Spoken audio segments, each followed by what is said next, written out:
સોના ચાંદીની ચાલ પર નજર કરી લઈએ તો સોના માટે ખાસ કરીને શરૂઆતી કામકાજમાં જે રીતે આપણે કારોબાર જોયો હતો, MCX પર વાત કરી લઈએ તો 85,421ના લેવલની આસપાસ કિંમતો પહોંચી દેખાઈ હતી. અત્યારે 86,480ની આસપાસ 0.5% વધુની અપસાઇડ MCX પર બનતી દેખાઈ રહી છે. અને કોમેક્સની વાત કરી લઈએ તો અહીંયા $2,500 સ્તર જોવા મળ્યા હતા, પણ ત્યારબાદ અત્યારે જો ડાઉનસાઇડ બનતી દેખાઈ રહી છે. પણ પોઝિટિવિટી હજી પણ છે. $2900ના સ્તર જે છે તે ખાસ કરીને અહીંયાથી જળવાતા દેખાઈ રહ્યા છે. જીગર, અહીંયા કઈ રીતે તમે ધ્યાન રાખી રહ્યા છો? કારણ કે અહીંયા પણ ઘણા બધા ફંડામેન્ટલ છે જે અસર કરી રહ્યા છે. ફેડ તરફથી જે રીતે વ્યાજદર ને લઈને અનિશ્ચિતતા બનતી દેખાઈ રહી છે, સેફ હેવન ડિમાન્ડનો સપોર્ટ મળી રહ્યો છે સોનાને. તમે કઈ રીતે જોઈ રહ્યા છો આ તેજી કોમેક્સ અને MCX બંને માર્કેટમાં કયા લેવલ્સ હવે જોવા મળી શકે અહીંયાથી? થિંક જો લેવલ્સની હું પહેલા વાત કરું તો $3,000ની મેજિકલ ફિગર જે છે એ ગોલ્ડ ઉપર બહુ જલ્દી જોવા મળશે. પ્રાઇસ વાઇઝ જોઈએ તો જે ફ્યુચર્સ જે છે કોમેક્સમાં એ ઓલરેડી 2961-62ની આસપાસ છે, અને જે સ્પોટ જે છે એ 2944-45ની આસપાસ છે. પરફોર્મન્સ જોઈએ તો આ વર્ષમાં 6.5-7% જેટલું પરફોર્મન્સ પોઝિટિવ રિટર્ન ઓલરેડી આપી દીધું છે કોમેક્સ ગોલ્ડે, અને યર ટુ ડેટ જોઈએ તો 12.5% રિટર્ન્સ આપી દીધા છે ગોલ્ડમાં. જે જીઓપોલિટિકલ ટેન્શન્સ છે, ટ્રેડ વોરને લઈને કન્સર્ન્સ છે, અને માર્કેટમાં જે પણ અનસર્ટનિટીઝ છે એને કારણે થઈને સેફ હેવન બાઇંગ ગોલ્ડમાં બહુ ક્લિયરલી જોવા મળ્યું છે.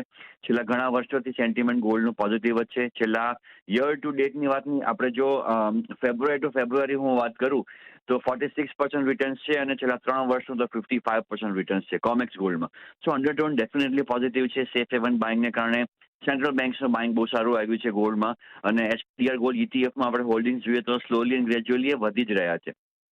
ડોલર ઇન્ડેક્સમાં જે એક ફોલ આવવાની એક્સપેક્ટેશન્સ છે, સો અગેન ડોલર ઇન્ડેક્સમાં ફોલ આવે એ કોમોડિટીઝ માટે ઇન્વર્સ કોરિલેશનને કારણે પોઝિટિવ સેન્ટિમેન્ટ ત્યાં બની શકે છે. સો ગોલ્ડમાં યસ અંડરટોન પોઝિટિવ રહેશે, અને MCX ઉપર પણ ઓલ ટાઈમ હાઈની પાસે જ માર્કેટમાં પ્રાઇસીસ ચાલી રહ્યા છે. અને એપ્રિલ કોન્ટ્રાક્ટની જો હું વાત કરું અહીંયા તો એપ્રિલ કોન્ટ્રાક્ટ 86,465ની આસપાસ ચાલી રહ્યો છે. 86,365ના સ્ટોપ લોસથી 86,665 માટે લોંગ કરી શકાય. આજે ઇનિશિયલ જોબલેસ ક્લિયરન્સના નંબર્સ આવશે, પણ ડોલર ઇન્ડેક્સના પોઈન્ટ ઓફ વ્યૂથી આપણે જોઈએ તો વીકનેસ ત્યાં બની રહી છે. તો યસ, ગોલ્ડમાં કોઈ બી ઘટાડે ખરીદારી કરી શકાય.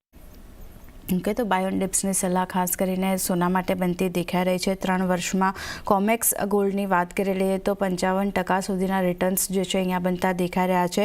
સ્ટોપ લોસ જે છે 86,365નો તમારે ધ્યાનમાં રાખવાનો છે, અને ટાર્ગેટ 86,665 સુધીના આપણને બનતા દેખાઈ શકે છે. તો ખરીદારી કરીને ચાલવાની સલાહ સોના માટે બનતી દેખાઈ રહી છે. સિલ્વર માટે પણ વાત કરી લઈએ. ચાંદીમાં પણ જીગરજી જે રીતે આપણે કામકાજ જોયું છે, શરૂઆતી કામકાજ અહીંયા પણ ઇન્ટરનેશનલ માર્કેટની વાત કરી લઈએ તો કિંમતો $32ની ઉપર પહોંચતી દેખાઈ હતી. અત્યારે જુઓ ઓલમોસ્ટ $32ની ઉપર કામકાજ 0.5%થી વધુની અપસાઇડ, અને સ્થાનિક બજારમાં 96,000ની ઉપર કામકાજ આપણને થતું દેખાઈ રહ્યું છે.